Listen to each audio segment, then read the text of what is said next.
Hallo liebe Freunde zum Aston Martin Heritage Podcast. Anlässlich des 90. Jubiläums von Aston Martin Heritage in Saalfeld, Österreich. That is magnificent. What have you just said? You want to in English or in German English, now? in English. Okay, welcome dear friends to the Aston Martin Heritage Podcast with the issue of the 90-year anniversary of Aston Martin Heritage in Saalfeld, Österreich. That is the perfect introduction for the podcast. Thank you very much. Are you sure? Thank you very much. Let's have your name behind that. What's your name again? I'm Andreas from Germany. Thank you very much. Thank you, Andreas. And here's the podcast in English. This is the Aston Martin Heritage Podcast. Hello and welcome to another AMHT podcast. I'm Gary Taylor. This podcast was recorded from the AMOC Concours held in the Austrian Alps in late September. The AMHT were there with the Ulster, and with it being one of the earliest cars there, it was extremely well received. The location and the hotel were amazing, and unbelievably, the hotel had its own car wash, which was essential for the Concours entrants who had driven a long way there. The podcast kicks off chatting to those cleaning the cars on the Friday, and then on the Saturday, Concours Day itself, speaking to some of the non-UK AMOC owners.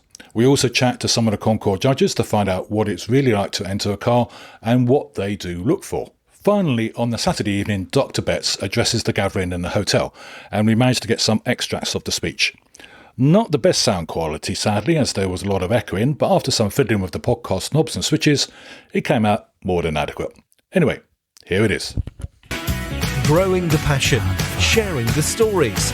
The Aston Martin Heritage Podcast. I didn't think it looked too bad. Here I am, yes, a gentleman, always appears to be at a show or festival that the AMHT at, and you are? Charles Porter, how are you? I'm good, Charles. Good to see you again. We all seem to bump into each other, don't we? We do, yes. Yeah. Destiny. You've always got that microphone in your hand. I know. Now, what have we got here? This is a Rapide AMR, and it really, to me, is it's the end of an era car. It's a 2019, and it's the absolute end of the era. Normally aspirated V12 Aston Martins. Stunning car, very underrated. Only 187 were built. Is that all?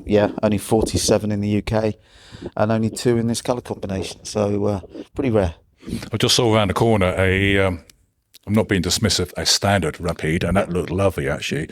But the AMR version just went up to a gas mark 11, didn't it? Yeah, it just takes the notch up. It's everything about this is just that possibly 5-10% better, quicker, faster, lighter, and it just makes a stunning car to do a trip like we've done in the past few days.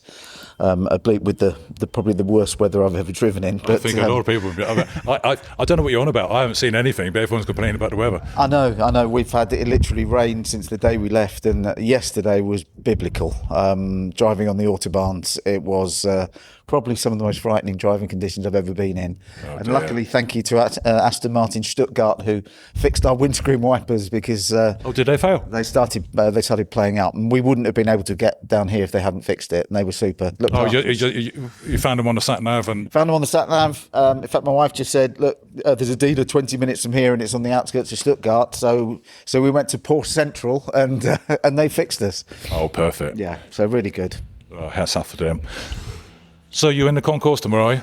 Drive for the last 3 days. I'm probably regretting, but it's cleaned up quite well. Cleaned up quite well. Now, I've seen you've been chatting around, talking to various people, but you have staff cleaning your car, don't you? You did put you to say, I do have staff. Staff, I have my wife helping me. Is your wife as well? Is it helping you? Okay. No, let me just walk over to wife, staff. Does wife staff have a name? Alison. Hello, Alison. How are you? I'm very well, thank you. How are you? I'm good, thanks. I've seen you beaving away. Do you enjoy doing this? No, but if we're going to enter, you're going to do it properly. You've got to go in and do it properly, aren't you? Got the kit. Oh, here we are. Well, we can't see it on the podcast, but I mean, we've got little... Little sponges, little things for crevices. It's like a beauty therapy shop. It is, isn't it? Is this what you use on Charles on a Friday night? Yeah. Know about my crevices, please. Charles has beautiful, clean crevices. Okay, that's another podcast, isn't it? It is. How much detail are you go into? I'm going into it quite a lot. You are. If you say you're going to go into it, you're going to go. I'm going to do it properly. Is it going to be a tantrum if you don't get a badge? I will be upset if somebody finds something dirty. I think after 3 days trapped in the car, we're just glad to be outside in the sunshine. It's a beautiful day, isn't it? Yes, lovely. Is this the first time you entered a concourse? No, I've stupidly done it before, and I won elite with my Vantage. So one Gaiden class, one elite, and then one John Wyer trophy, and then I've won with my Gaiden class with my DBS, and I entered a Signet at the. Yeah, so you've recently got a Signet, haven't you? And came third by 1.5 points off first. So getting there. Getting there. From one thing I said I'd never do again. Yeah, we just need to up your game a bit, really. Yeah. Yeah, okay.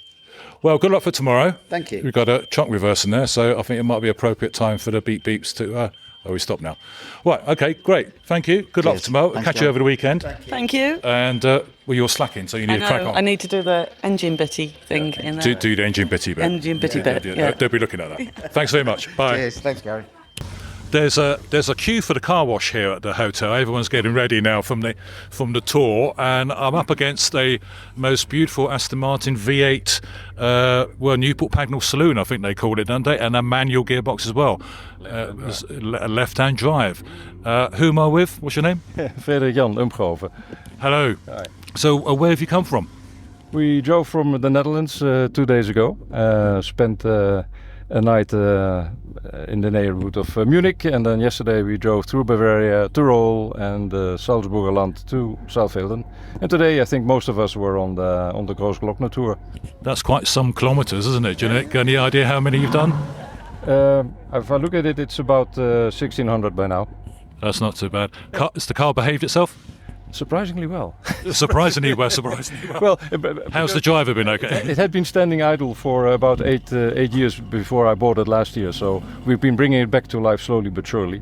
This is the first real outing, longer outing, if you want to. Well, it's a perfect outing for it to be on, is it? Have you always wanted one of these? Have you? Yes, indeed, I have. Indeed. Yeah. Have you had Astons beforehand? A number, yes. A number have. All right. But this is beautiful, isn't it? Have you always wanted one of these? Yep. I've always wanted one of these, and specifically an Oscar India version, and preferably. It's a lovely interior, isn't it? Yeah. What's the colour of it? It's an unusual colour. It's called Old English Pewter. It is beautiful, isn't it? Yeah.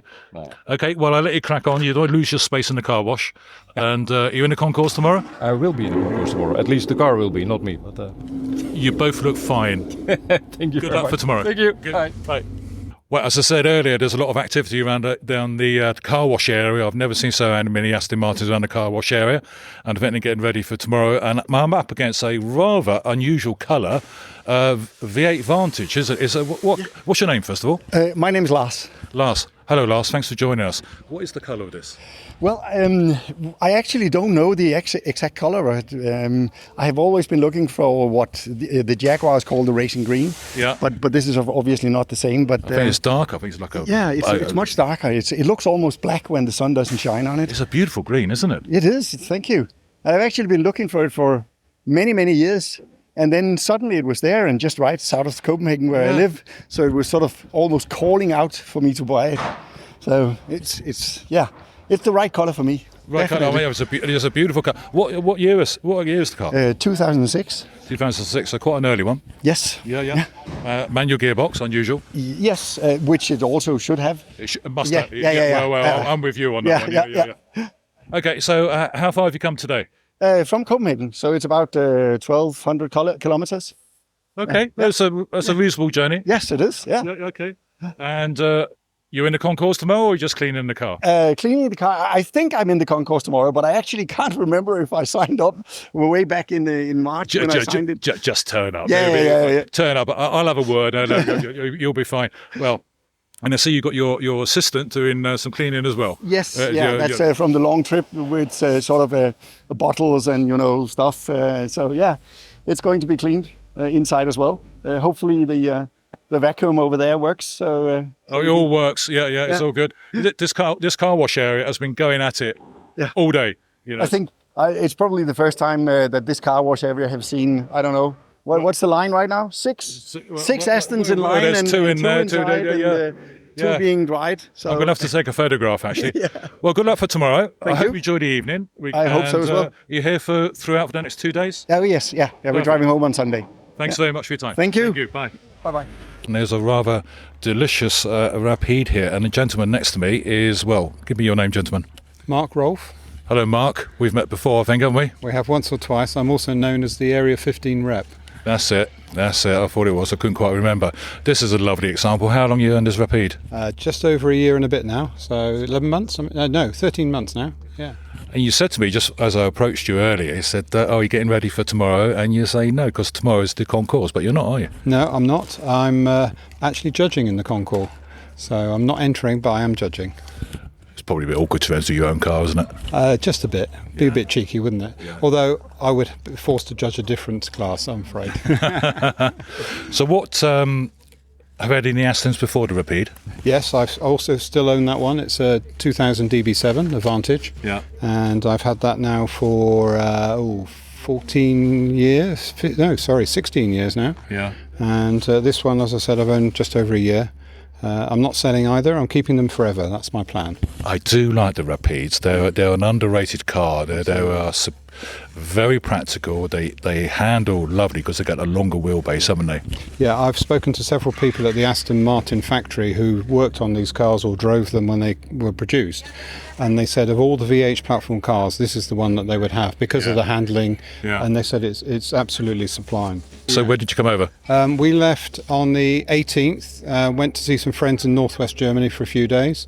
Then we travelled to a city called Jena, stayed there for a couple of nights. And then we came to Salzburg, stayed there for a couple of nights. And today we've come from Salzburg to here. Okay, so, excellent. Just talk about the concours tomorrow. You say you're a judge. Yes, I am. So what does judging involved? What are you looking for or not looking for? Well, mainly the two things. One is making sure, irrespective of the age and the patina of the car, that it is as clean as it could possibly be. And we've got slightly different rules for this one because of people travelling from so far. It's not like the Concours d'État we have in the UK. So this one's a bit different. Well, this hotel has a cleaning bay, a proper cleaning bay. Absolutely. And I've been surprised how busy it is. So it might be prepping for tomorrow anyway. Yeah, absolutely. And, in the great scheme of things, if people present their cars properly and, they show it as best as they can, that's all you can ask people to do, especially after a long journey here. And you're looking for originality? Yes, absolutely. Originality is key. And there, if people have additional added extras that they've put on, that's never seen as a good thing, generally speaking. But maybe this time it might be different. We'll have to wait and see. Some people have a fear of concours, and I must admit I do. You get too obsessed with cleaning the inside of the exhaust pipe. But is there any comfort you can give to people? So no, come along. It's not as bad as that. I can actually, because my DB7 has won the Concours a few times and had a few seconds and thirds, and I used it as a reason to make sure I knew the car really well and to find any problems before they happened. So I would give the car a really good deep clean twice a year for the spring and autumn Concours, and it really does help you to get to know your car. And also, when the judges are looking at it, we're not horrible, fierce people. We will give you tips and hints so that when next time you enter, those mistakes or errors or whatever you want to call it are not made again. And that's how I learnt and went from, coming 4th, 5th, 6th to 3rd, 2nd and 1st places, just by improving the car slightly. And also, it helps with the longevity of the car. The cleaner a car is, you've got no rubbish in there eating away at it, have you? No, that's very true. Right, I'm going to let you crack on. I'm going to bring my car over later and I'll park it next to you, so if you wouldn't mind. I can say some rude words about that, but I won't for the podcast. Okay, fine. Thank you very much. Thank you. See you soon. Now, I'm just going to walk over to this gentleman. I don't know if he's going to talk to me. He's not engaging. Yes, he is. He's engaging. He's smiling at me. Hello, what's your name? Mike Bradley Russell. Mike Bradley Russell, hello. This is a beautiful DB6 Volante, is that right? Vantage Volante, yeah. Yeah. Right, so how long have you had this car? 6 years, I think now. Yeah. I bought it as a non-runner. A non-runner? 2 years to put it back together, which this man here did, James Woolley. Yeah. When he worked for Nicholas Mee. And then it took 2 years almost to the day. And I've been driving it everywhere since. It gets used a lot. Oh, that is fantastic. They need to be used, don't they? Absolutely, yeah. I mean, looking at it looks like it's not used, but then you've got to... is this James, you say? Is it James, James, yeah. you've got him on board all the time cleaning the car, have you? He's part of the car. He's part of the deal now. That's why he came with me here. Yes. Those wire wheels, I had a DB6 of wire wheels. They are Well, I can say this on the podcast. They are a sod. Yeah, they certainly are. The story behind this is I was 15 when I saw one drive down Oxford Street with my mother, and it took me until I was 68 to buy one. It took that long to find one, to find one, to Buy one, yeah. So it's a keeper. Well, it's got to be, isn't it? Is this you going in the concours? It's in the Concours, yeah. Is this your first one? No, I've won all year. This has been a good year for me. Why is it? But this is the last one. Is it? Oh, okay. I'll have had enough. It's such a big job to keep it clean and using it at the same time. All right. Well, I'll let you crack on. Well, you're just cleaning the windows. I think James has got the hard. Oh, he's now under the car now. Absolutely. He knows I can't get down, though. I can't get up again. All right. All right. Well, I'm going to have a quick word of James. I mean, what's it? James is on the floor now, and he's got his height. What you're cleaning behind the wheels? Yes, the inside is something they look at. So these judges are sad people, aren't they? Do you think? They're very particular. Particular, okay. Yeah, but I've learnt from the last couple we've done that you lose most of your points on cleanliness. The car's very original as it is, and that's not enough. It's got to be absolutely spotless as well. So that's what we're focusing on now, to try and go above the other competitors a little bit. It's just those last few points on cleanliness. So are you enjoying working? You're going to have to say you are enjoying this, but I think it does look like it's great fun, doesn't it? I don't really enjoy the cleaning, but it's part of the process, isn't it? But it's doing the mileage in the car and proving it can do it after I have every nut and bolt on this has been my hand tightening them. So apart from the paint, I've done the full build on it. So it's quite nice to drive it this far, and also such a scenic location. It's a beautiful roads and scenic, isn't it? Yeah, it's a complete dream. As soon as you get into Austria, it's not a bad road. As soon as you come over the border, it changes, doesn't it? Yeah, immediately. Very bizarre. Yeah, immediately changes, and it's just perfect driving. Right. Well, I don't want to hold you up, otherwise you're going to get in trouble. And good luck for tomorrow. Thanks, gentlemen. Thank you. With me is Tom Wesley, Chair of AMOC. Hello, Tom. Good morning. It's a lovely day here, isn't it? We've been blessed with the weather, haven't we? Which was quite unexpected after yesterday's downpours. Yes, there we go. It's lovely. So, Tom, why is the AMOC here? Why are we holding the concourse and the DB6 celebration here? We are trying to be well behaved and properly look after all of our members, especially the international people that are very, very loyal to the club in all sorts of ways. And we want to properly be not so UK-centric in much that we do. So this is our first endeavour, really, to put on a really excellent display. It's properly, I think there's about 18 countries represented here. So I heard last night someone's come from Australia, was it Japan? Yeah, I think that's true, yeah. One person come from Colorado as well, I believe. Yeah. So it's absolutely awesome. And we've got a fantastic selection of every type of Aston Martin, really, from the ones, that the Trust has bought as an example of the very earliest Ulster style car, right the way through to the very latest models, which the guys from the Munich dealership have kindly bought, and everything in between. But the sort of passion and camaraderie is fantastic. So we're really chuffed with the way people have responded. I spoke to someone earlier. He said he bought the car because he bought the car, and that was many, many years ago. But he did not realise the social and the friends you can build up by owning an Aston Martin. That's where the Owners Club comes in, isn't it? Absolutely. And I think this point about Aston Martin as a brand is it's always been exclusive. And so, as you rightly say, it almost becomes like a social club in the end. Yes. People tend to know each other because there's not that many of us, and they know the different cars and who's owned them before. And I was just looking at this lovely V8 Vantage here, find out that Sir Elton John was the first owner, which I didn't realise. Oh, wow, that's amazing. And here we are competing against that car, so it's wonderful. Yeah. So what's your rest of the day, Tom? Are you going around drinking champagne, as the chairman does, and cohibas and that sort of thing? It would be nice if I had that chance. No, I've been busy cleaning the car. I should be busy helping with the judging this afternoon, and then I shall have the delight of everyone's company later this evening for our meal. Gala dinner, yeah. Well, well done to the AMOC, Tom, and this is the first, I guess it's going to be a first of a few international events, isn't it? Well, that's our hope, actually, is that this is looking so successful. It's wonderful, and that's exactly our ambition, that people come and enjoy it, and we can do this more often in different parts of the world, particularly as well in North America, because they do their own thing out there, but I think we can have more integration of many of the members, because people can travel these days, and they love it. It's great, yeah. Perfect. All right, Tom, let you crack on cleaning your car. No, thank you, Gary.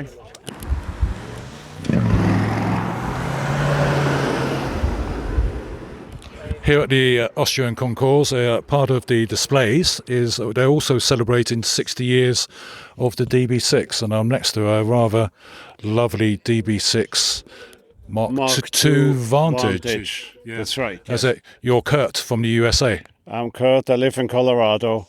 I keep the car in England. Picked it up 3 days ago. We drove from Leamington Spa all the way to Saalfelden. So it took us 2 days.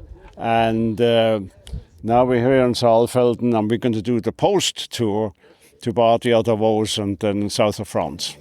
That sounds a wonderful, wonderful tour, doesn't it? How many days in total is this? Well, it's I think altogether it'll be about 6 days, 3,000 miles, then going back to England. Okay. How long have you had the car? 7 years ago, yeah.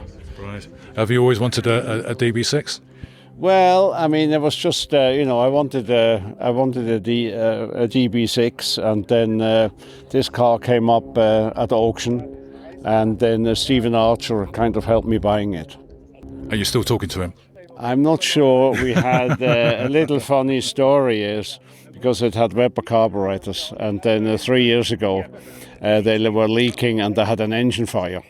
Oh no! And then we had to the front here, the front part, the nose kind of melted, and we had to take the engine out and repaint the front and all of the inside of the engine. So the Webers are a bit, tricky. Yes. And so now we're driving with SU carbs. It's much easier. That must have been terrifying. Were you driving it at the time? Yeah. No, I wasn't. Fortunately, we were stationary. Yeah. But what happened was the fire, obviously, was petrol leaking. We put that out with a fire extinguisher. And then, but then a second fire started because one of the fluid pipes started leaking. And I didn't have enough juice in the fire extinguisher. So the second fire started. We had to call the fire brigade to put it out. Oh, good grief. Well, fortunately, you're okay, and now the car is restored back to where it was. Yeah, exactly. So now it's perfect, running very well. So yeah, very pleased with it. And you got a full fire exchanger, I guess, as well. Yeah, that's right. Hopefully, you never get around to using it. Do you have much chance to drive it when you come over? Well, I do because I know Tom Wood and he organises events. So earlier this year we drove through to Wales for 4 days without a drop of rain. Beautiful. We've had a cracking summer this year in the UK. Yeah, exactly. Yeah, absolutely. Any plans for the car in 26? 26? No plans yet.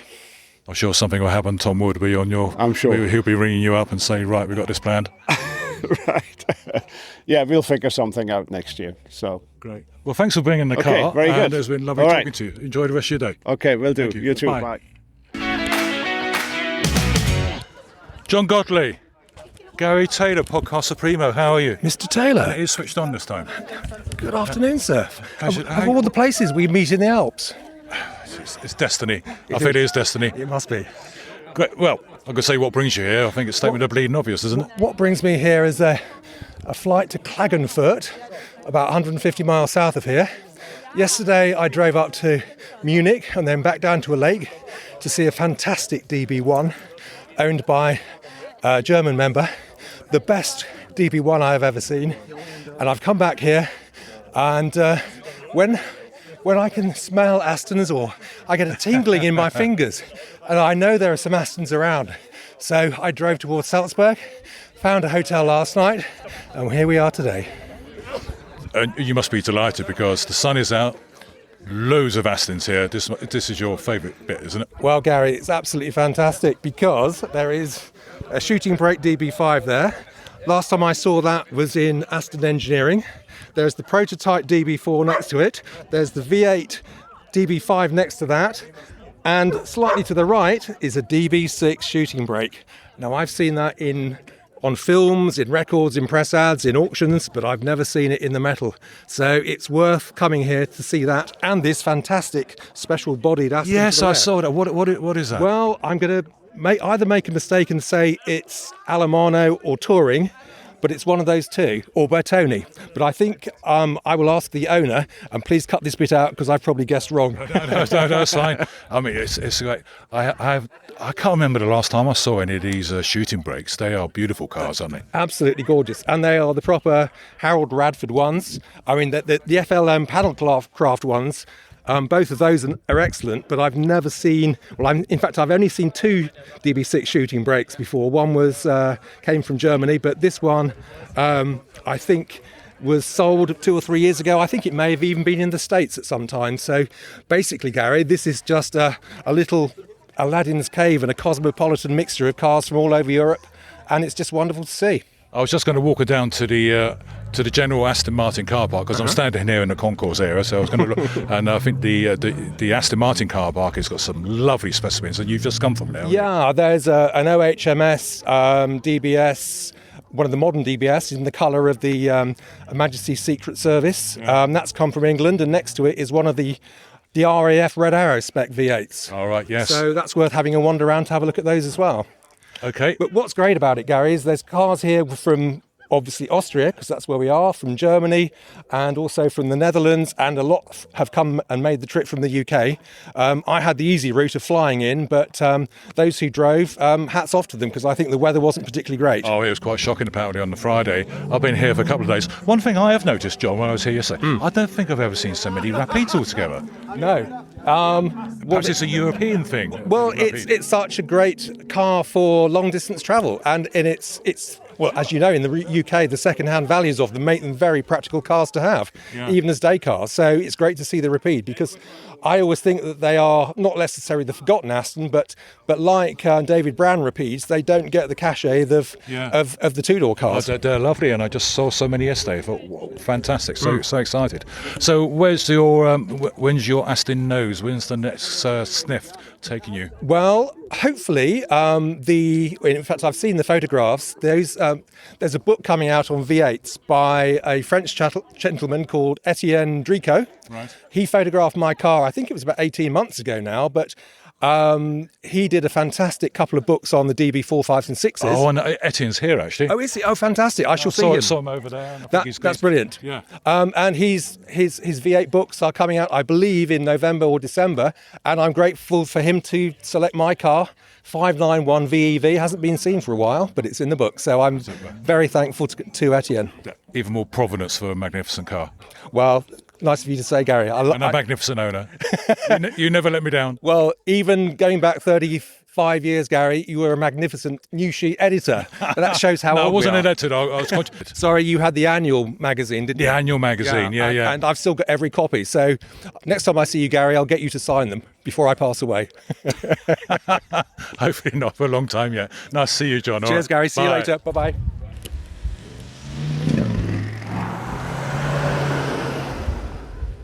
Tom Wood, hello. Hello, Gary. You seem surprised.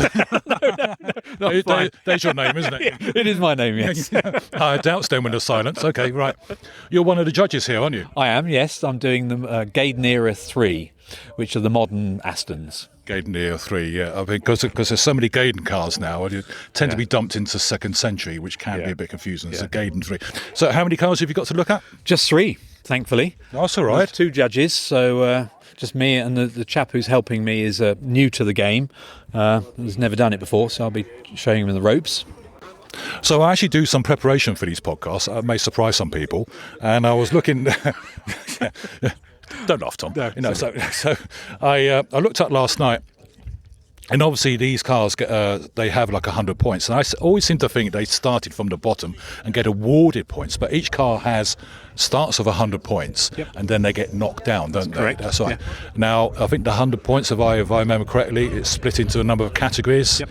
What are those categories, Tom? There are 4 categories. There's 25 points in each of those 4, and it starts with interior, then onto body, and then engine, and then chassis and wheels. And we tend to do it in that order because obviously the clean bits are the interior. Yeah. Last thing you want to do is be going into someone's car having been crawling around on the floor looking at the underside. And there's 25 points, so 5 points for original specification and the 20 points for condition and cleanliness. So if we, let's say for the original specification on the chassis and wheels, we find that they put different wheels on, we'll deduct some points for that. But what if they are Aston Martin wheels?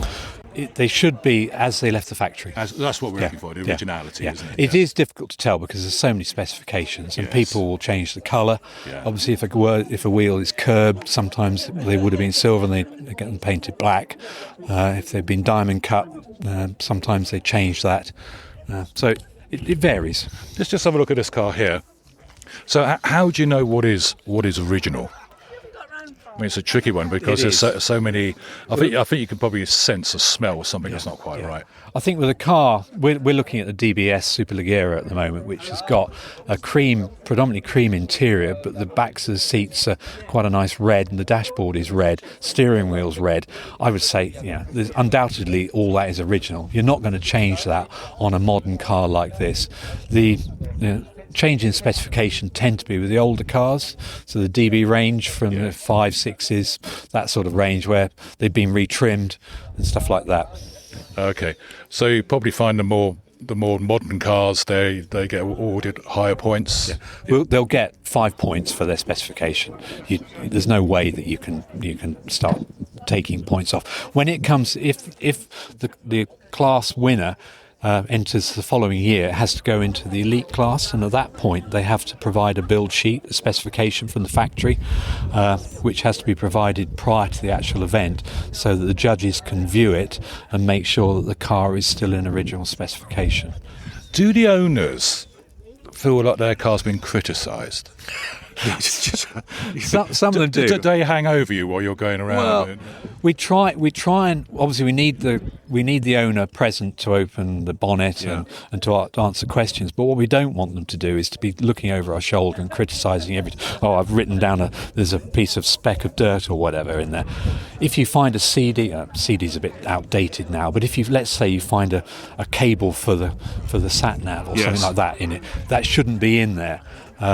So if you find something like that, they can't argue with that, to be perfectly honest. Okay. But the main thing is, and that's sort of the things you find in a modern car. Obviously, it's whether it's clean, it's whether it's how it's presented, making sure that the car that we're standing behind is a Volante. They've actually taken the screen out. I see there's a flip-up screen that goes for the wind protector. Yes. And they've to be honest, you could leave it in because I'm sure it was probably supplied with that, but it looks nicer without it. So obviously the owner's taken that out for the actual purpose of the Concours. The other things we're looking for are non-standard badges on the car. If people have a badge on the windscreen, I don't know, from Goodwood or something like that, an event it's like that, yeah. So you're very much looking at as it came out the factory. Yeah, definitely. So, as I said, we start with the interior. We then look at the sort of the bodywork to make sure it's blemish-free. Strictly speaking, it shouldn't be wrapped. A lot of people put clear wrap on it. Clearly, it didn't come out of the factory like that.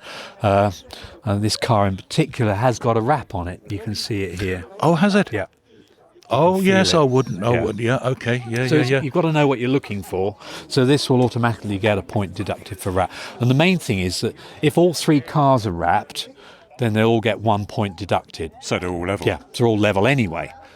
Some cars will only have the front panels wrapped or half a bonnet wrap or something like that. So you can award half points. We look at the car next to us, which is a coupe Superleggera, that's actually hasn't got a wrap on it, but it has got what we call a helicopter tape, which actually protects the rear haunches. No, that's a standard fit, isn't it? Yeah, that's a standard fit, so that wouldn't get deducted. But if we walk round the front... No, those what do you call it? Helicopter? Well, I call it helicopter tape. I don't know why it's called that, but I think it's because of your background, isn't it? Military background. Military background.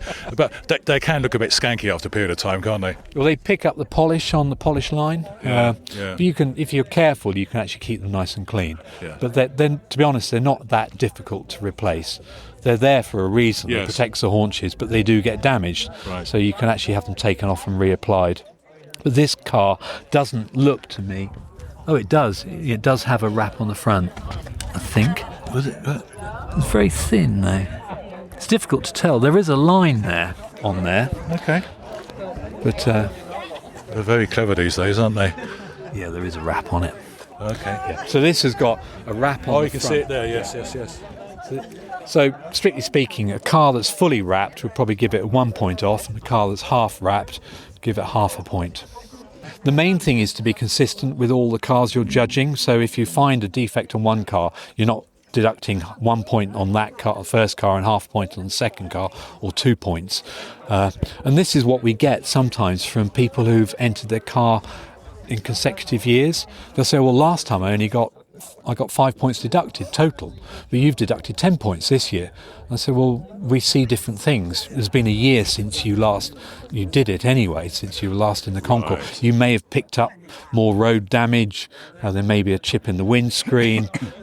See, this car here does have a sticker on it. Well, we've been advised, but the judge's briefing today, to not criticise vignettes, because obviously you need a vignette. And you can't take them off, can you? Because they're.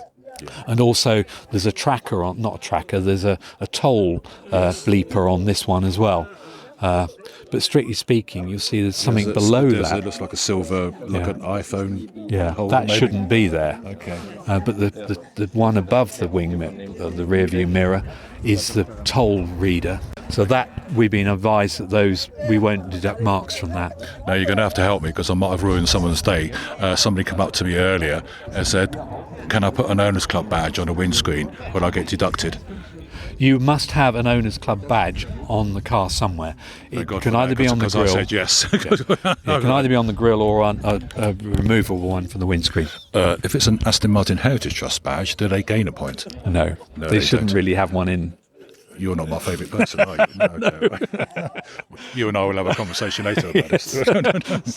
It's quite I would say quite terrifying, because I've dismissed these in the past as being a polishing contest, which I suppose to some extent it is.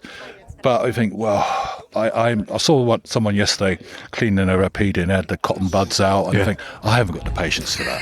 I can't do that. So, and you're going to criticise my car. Having said that, someone said to me, you get to learn about your car more. Yes, you do. And take it as not a criticism, but as you're starting to know about your car, what's original, what you shouldn't do, and that sort of thing. Because when you and I have bought our car, an everyday car or an Aston Martin or whatever, when you first clean it, despite having done a recce on it before you bought it, you find things, don't you? Yeah. So what you're effectively doing, you're finding things that you may not have known of. Yeah.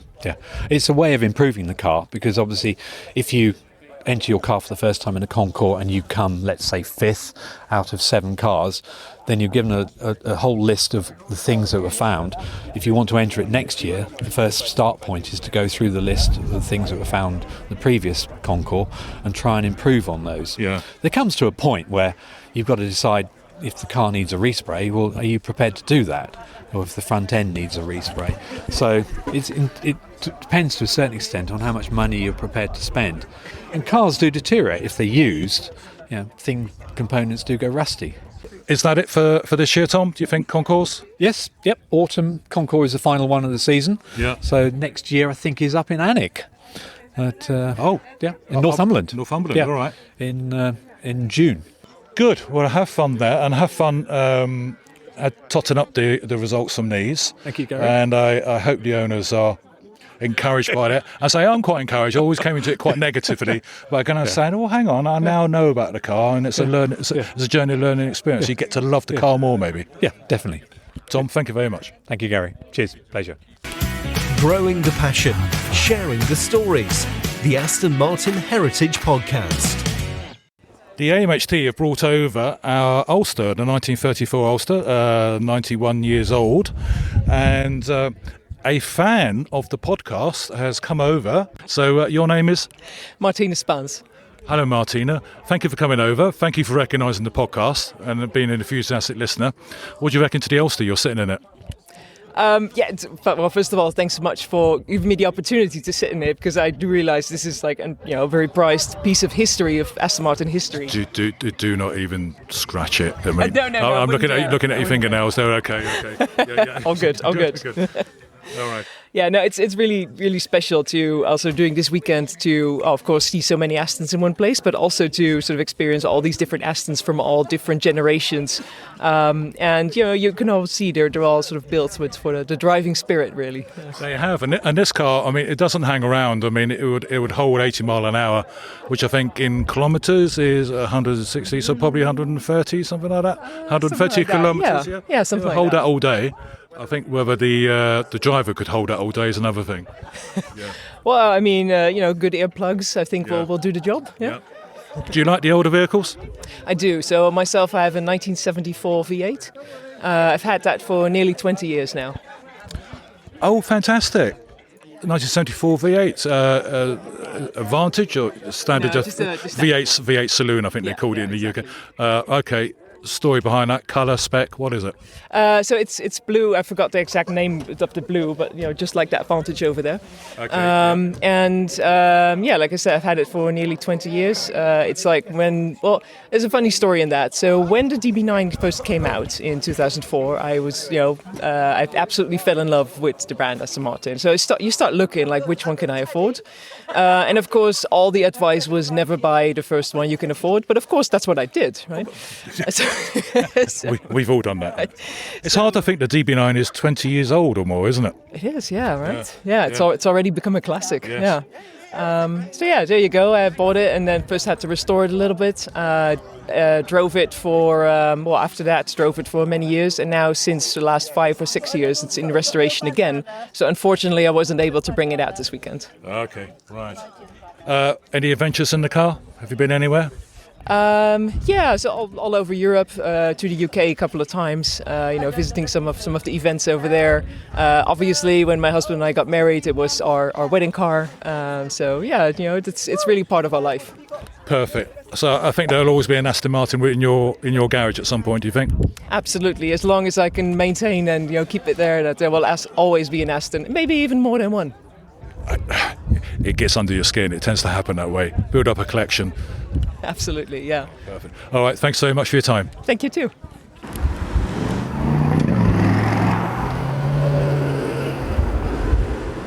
A regular car that appears at the Aston Martin Owners Club and Aston Martin Heritage Trust events is a rather delightful DB6. Is it a DB6 Vantage, Jeff? No, it's just the ordinary engine with the 3 SUs, which keep in tune beautifully. Keep in tune. You've had it for quite a few years now, haven't you? 6 years, yes. We got him in 1999, and he's been with us as a regular companion on lots of AMOC events. Yeah, you're always there whenever I pop up somewhere. Well, yeah, we like... That's a good thing. It's a compliment. Yes. When we got the car, we had no idea about the social life which went with it. Yeah. So the local area 10 meetings, Concours, international events like this. It was a complete surprise. A pleasant surprise. What was your motivation in the first place to buy the car? Well, when my blood was turning to petrol in the late 1960s, the DB6 was the British supercar. Right. And that's what I always wanted. Yeah. And my sort of desire to actually own one lay slightly dormant until I went on a tour of Newport Pagnell, organised by a member of my fencing club. That's my sport. And so a dozen fencers went around Newport Pagnell. They came back with my desire to own an Aston Martin reignited. Yes. And my dear wife was very supportive. That's a help, isn't it? Well, yes. And so off we went to Chiltern Aston, where Sky was up for sale. Yeah. And he's been in our ownership ever since. Obviously, this year is the 60 years of the DB6, isn't it? That's right. So we're celebrating that here. We've also got a concourse here. Have you been at any other 60-year-old events? Yes, we at the Spring Concours at Burley. We were part of the display there in front of the house, and that was really good. It's great to see all these DB6s come out. They don't come out often, do they? No, when we first got the car, there were lots of 4, 5s and 6s who would come out to local area events. Yeah. And now, very few. So it's really great to see them all out. And, well, it's such lovely weather here today. It is lovely, isn't it? Perfect. I get the impression the car's not going anywhere. It's going to be part of the family for a long time still, isn't it? Well, we've got 7 grandchildren and only 2 Aston Martins, so I'm not quite sure how they're going to sort that out. That's a problem I leave with you to sort out. Well, thank you very much. Thanks, Jeff. You're very welcome. Thank you. Thank you. I'm in the concours area and I've met a gentleman. What's your name? Roger Lingmuth. Roger, where have you come from, Roger? I'm originally from Sweden, but I live in Switzerland since 25 years. So what's brought you here today? I with joined Aston Martins Aston again. Martin. Yeah. I joined Aston Martin owners at the AMOC Club last year. I had Astons before, but for some reason I never joined it back then. Yeah. But then, I wanted to, experience the full thing with Concours, with excursions, the great ownership, and the likes here. Well, as they say, you buy the car because you like the car, then you end up, it becomes a social conduit, doesn't it? Exactly, it does. I was member in Sweden, I was member in the Corvette Club. Yeah. And the same thing there, it was a great community, it's like a family. So you said you had some Aston Martin, so we'll just dive into those. So what one you got at the moment? Now I have 2018 Vanquish S Volante. Very nice too. Very nice too. And that's in the Aston Martin car park, isn't it? Yeah, it is. And you're not brave enough to put it in the Concours? No. I want to enjoy the day a little bit. You had some other Aston Martins? Correct. So I started with a Vantage V8. It was a Vantage S, 2012 year model. That was kind of the start into, and then I got completely addictive and infected. What's it like being an Aston owner in Switzerland? It's great. Yeah. Really you hear great. that the motoring law is, all around the world it's quite heavy these days, but it's even more so. Is that the case? Yeah, I think it's coming more and more, even in Switzerland. But there is a big community, with old classic cars, historic cars. So let's see. Usually it takes a bit longer before all these regulations reach Switzerland. So I hope it stays like this. Yeah. Well, it's great to have you here. Thanks for joining the AMOC. Don't forget to look at the Aston Martin Heritage Trust Ulster. We are on the way. Yes. Your film, girlfriend, wife, girlfriend. Girlfriend. Yes. Got that right, okay. She admired the car earlier, so actually you're filming us, aren't you? I am. What's your favourite car here? Have you seen?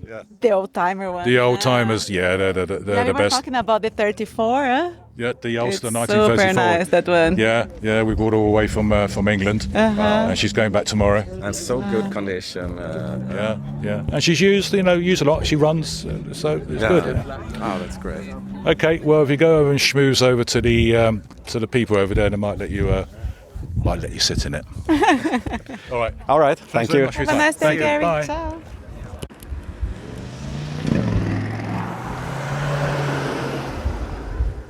Next to me are two judges looking quite formidable in their white coats. I think they're prepping themselves to interrogate these cars. We've got two people. Let's let them introduce themselves. Tim Cottingham, Registrar, Aston Martin Heritage Trust. Indeed you are, Tim. And you are?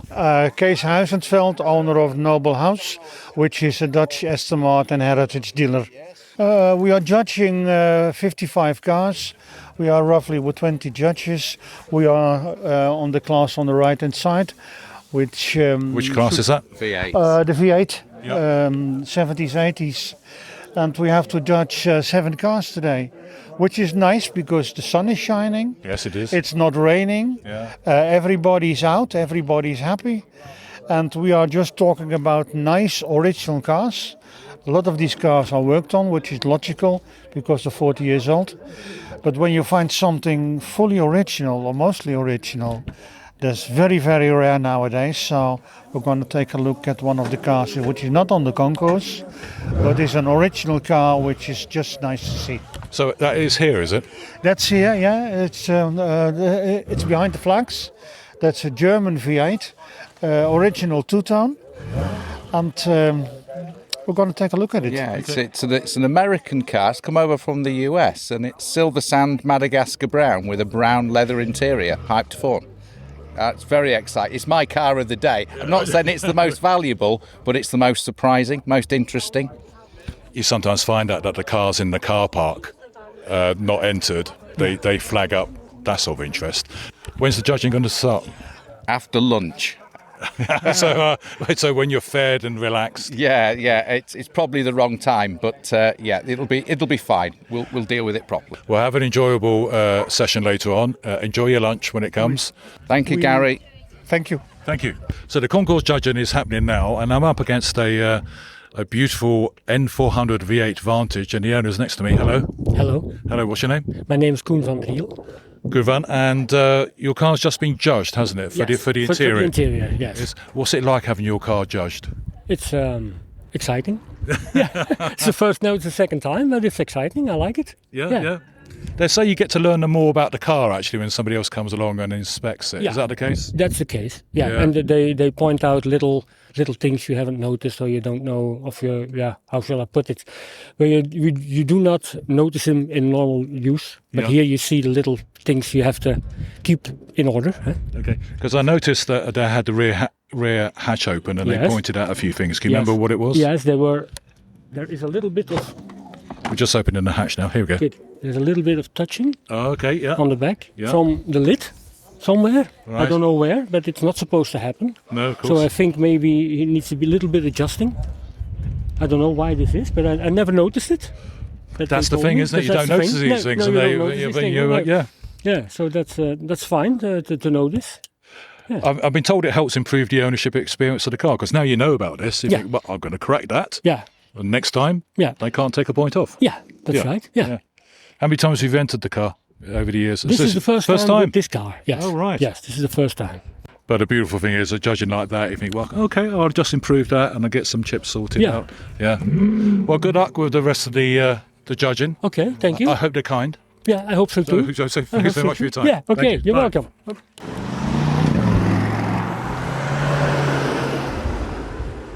We have someone from Australia, Sydney. Australia, Sydney. Fantastic. What's your name? Greg. Greg. What brings you over here? Well, obvious question, I suppose. For this. For this, yeah. For this. Just opportunity to be here, part of this, and do the drives, and just fantastic, beautiful weather. Couldn't be better. I'm going to have to ask you, how does an Australian get here? Have you driven? Have you driven? No. No. Well, some people keep their car on the mainland, don't they, or in Europe or something like that? We keep a car. We keep a car in UK, and then we drove from UK to here. We arrived on Friday morning. We picked up the car. We got the shuttle, the train. That's it, yeah. And then we drove across to Salzburg. 3 nights in Salzburg, and then we came here. Lovely. What's the Aston Martin scene in Australia like? It's really, really good. There's a very active club. 2 weeks ago, we had the national meeting, which is held every 2 years, and we had people attend from all over Australia. Yeah. So think about how big Australia is, and people drive their cars to the event, which was in New South Wales, and we had 3 days event not dissimilar to this, and we had fantastic. observation runs, we had concours, we had track day, we had a fantastic time, and we do it every 2 years. So next time in 2 years, in May 27, it will be in South Australia. How long you had your Vantage for? This one I've had for 2.5 years. I had one in Australia as well. Yeah. I've had that one 15 years, I guess. Well, it's great to see you. Thanks very much for coming all the way over here. And, may see you in 2 years' time. Very good. With the Ulster. Look forward to it. Trust to be over there. Fantastic. We'll be in touch. Thanks very much. Thank you. Bye. Growing the passion, sharing the stories. The Aston Martin Heritage Podcast. It turned out that I became the CEO and chairman of Aston Martin, the guardians of the brand. And now 25 years later, and 10 years after I finished Aston Martin Laguna, I became a vice president of the club and will assume the presidency in 2026.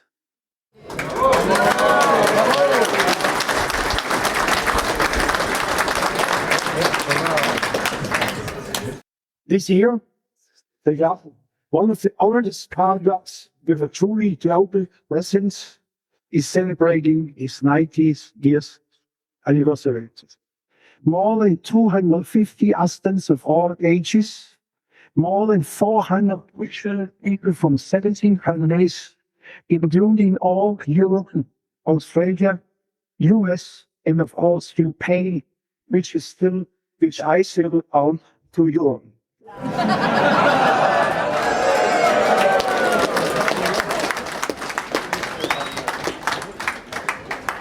Let's move to celebrate my 90th year in Austria.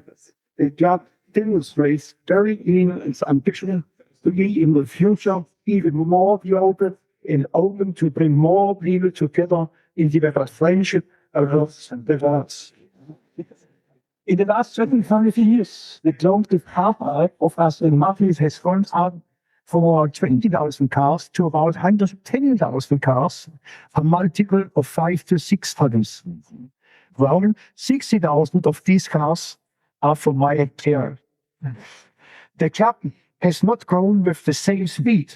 Set up in the UK, where only 25% or 30% of all cars are sold, it may have only doubled the number of AMOC owners from about 4,000 to about 8,000.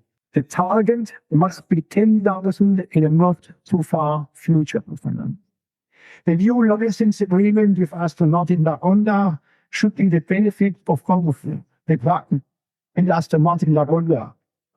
This cooperation opens the doors to local dealers, as demonstrated today by Wolfgang Oswald, the dealer in Munich. Hopefully also to marketing and PR support from the company when people understand the power of the owners club. We are still at the beginning, but full of hope. For effective support, it is important that the club not only preserves the history, but also stands for the future. You know, my words. History without a future is just history. A history with a future is heritage. If the company does well, it is to the benefit of all the car owners as well.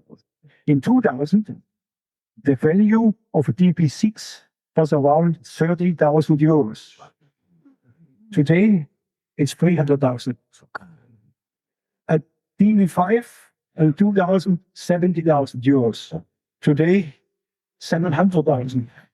We will be exclusive but open to new members. We will work together with the company, the dealers, to make us and the brand even stronger in times which are not that easy for everybody.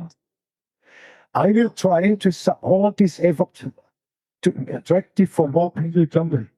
The first I have in mind in 2026 is a charity play shooting competition where up to 35 teams from all over the world could come together for one enjoyable and exciting midday, develop new friendships, and test their competitiveness.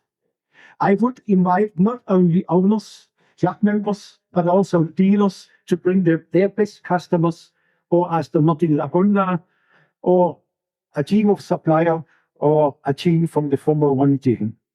Now, I wish you all a relaxed evening, good talks, good drinks.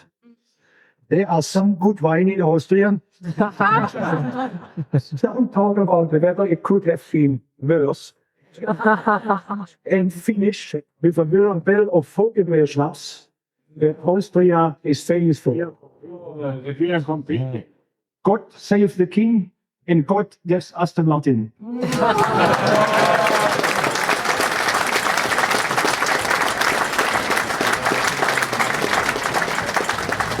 Listening to the Aston Martin Heritage Podcast. Discover more about the story of Aston Martin, the cars, the people, the history with the Aston Martin Heritage Trust. You're always welcome to visit us at our museum in Oxfordshire, so find out more via amht.org.uk.